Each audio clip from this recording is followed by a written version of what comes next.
C ఈ సినిమాలో మనం సినిమా గురించి పెద్దగా చెప్పుకోవాల్సిన పని లేదు, ఎందుకంటే అది ఎంత సూపర్ హిట్. తర్వాత బాలీవుడ్లో తీస్తే అక్కడ కూడా సూపర్ హిట్ అయింది. అయితే ఈ సినిమాలో హీరో భార్య హీరోని ఒకానొక సందర్భంలో ఒక మాట అంటుంది, నువ్వు ఇంతకంటే దిగజారవు అని నేను ఎన్నిసార్లు అనుకుంటాను, అన్నిసార్లు యూ ప్రూవ్డ్ మీ రాంగ్ అని ఒక వర్డ్ అంటుంది. అంటే దిగజారటం అంటే ఇక్కడ ఈ డైలాగ్ రాసిన ఆ రచయితకు ఉన్న మీనింగ్ ఏంటో అర్థం కాలేదు. ఎందుకంటే ఇక్కడ హీరో ఏమీ బజార్గా తిరగడు, లేకపోతే తాగుబోతు కాదు, తిరుగుబోతు కాదు, లేకపోతే దొంగతనాలు చేయడు, స్మగ్లింగ్ చేయడు. మరి దిగజారటం అనే వర్డ్ ఎందుకు వాడాడో అర్థం కాలేదు. ఎందుకంటే ఎప్పుడైతే ఒక భార్య తన భర్తని ఇంతకంటే దిగజారవు అంటుందో, ఆ భర్త అప్పుడు ఆ సందర్భంలో ఎంత కుమిలిపోతాడంటే దాదాపు సూసైడల్ టెండెన్సీ వరకు వెళ్తాడు. అయితే ఆ తర్వాత సీన్స్లో నాని అంత ఆల్రెడీ ఫ్రస్ట్రేషన్లో ఉండి ఇంకొంచెం ఫ్రస్ట్రేషన్లోకి వెళ్ళినట్టు చూపిస్తారు. అదొకటైతే, ఇంకొకటి ఈ సినిమా మొదలుకొని ఏదైనా సినిమా మనకి మొదలైతే అది మొదలైన 5 నిమిషాలకో 10 నిమిషాలకో ఓకే ఈ సినిమాలో ఈ సిట్యుయేషన్ గురించి మాట్లాడుతున్నాడు, సో ఎండింగ్లో ఇది ఎలా ఎండ్ చేస్తాడు అనేది ఒకటి అర్థమవుతుంది. కానీ ఈ సినిమా మొదలైన దగ్గర నుంచి లాస్ట్ వరకు ఒక ఫ్లోలో వెళ్ళిపోతూ ఉంటుంది, కానీ ఏ ఎండ్ పాయింట్ ఏంటి అనేది సగటు ప్రేక్షకుడికి అర్థం కాదు. సినిమా మొదలైనప్పుడు హీరో ఒక ఉద్యోగం కోల్పోయి, క్రికెట్ అనే కెరియర్ కూడా కోల్పోయి, ఏం చేయాలో అర్థం కాకుండా ఉన్న స్థితిలో మేబీ అట్ ద ఎండింగ్ ఇతను ఒక సూపర్ క్రికెటర్ అవుతారేమో అనుకుంటావు, కానీ ఎండింగ్లో అది అవ్వడు.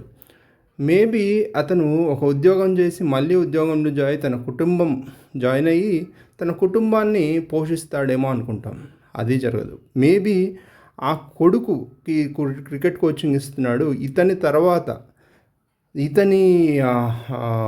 ట్రైనింగ్లోనే ఆ కొడుకు ఒక నెంబర్ 1 క్రికెటర్ అవుతాడేమో, ఆ రకంగా ఎండ్ చేస్తాడేమో అనుకుంటాం, అది కాదు. మేబీ ఆ హీరోయిన్ తన తప్పుని అర్థం చేసుకొని తను ఇన్ని మాటలు అన్న తర్వాత తన హీరో ఎంత బాధపడి ఉంటాడో అర్థం చేసుకొని ఎండింగ్లో క్షమాపణ చెప్తుందేమో అనుకుంటుంది, అది కాదు. పోనీ ఇవన్నీ వదిలేస్తే హీరోయిన్ భార్య ఇన్ని మాటలు అంటున్నప్పుడు ఆ భర్త మనసులోని మాట ఏంటి, ఏమనుకుంటున్నాడు అనేది చూపిస్తాడేమో అనుకుంటాం. కేవలం తన ఫేషియల్ ఎక్స్ప్రెషన్సే తప్ప హీరో మనసులో ఉన్న మాటలేంటి ప్రేక్షకుడికి అర్థం కావు. తిట్టుకుంటున్నాడా, బాధపడుతున్నాడా, నవ్వుకుంటున్నాడా, పోనీలే మంచి పాజిటివ్గా ఎవ్రీథింగ్ ఎండ్స్ ఇన్ పాజిటివ్ అనుకుంటున్నాడా, సూసైడల్ టెండెన్సీ ఉందా, ఏమీ అర్థం కాదు. నెంబర్ 2, హీరోయిన్ ఏమనుకుంటుంది, హీరో ఇలా ప్రవర్తిస్తున్నాడు, ఉద్యోగం లేదు, ఇంట్లోనే కూర్చుంటున్నాడు, హీరోయిన్ని తిట్టుకుంటుందా, ఫ్రస్ట్రేషన్ అవుతుందా, ఏమీ తెలియదు. కేవలం మాటలు మాత్రమే అనిపిస్తాయి.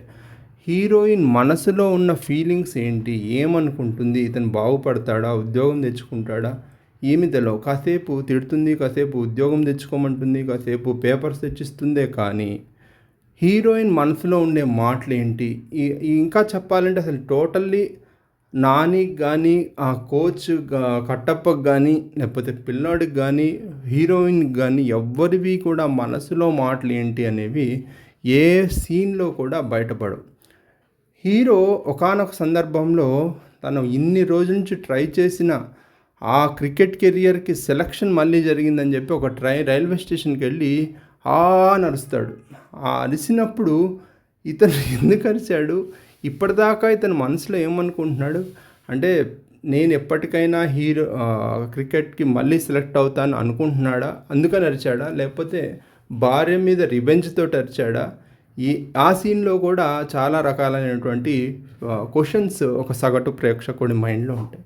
సో ఫైనల్లీ అదండి ఈ సినిమా గురించి నా ఒపీనియన్. మీ ఒపీనియన్స్ ఏంటో కామెంట్స్ ద్వారా తెలియజేయండి.